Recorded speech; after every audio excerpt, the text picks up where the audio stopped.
Hi everyone, Quality Roofing Service here. Today we are installing a roof for a client. Overall, the roof was close to 20 years old and was ready to be replaced.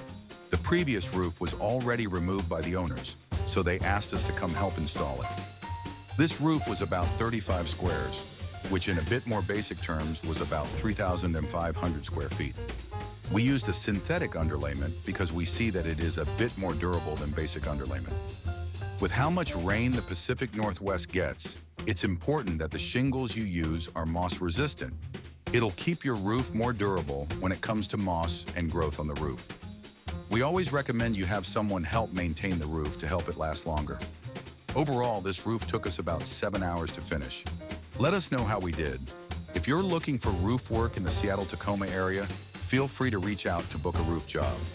If you like this content, feel free to like, share, and subscribe, as it's the best way to keep this content coming.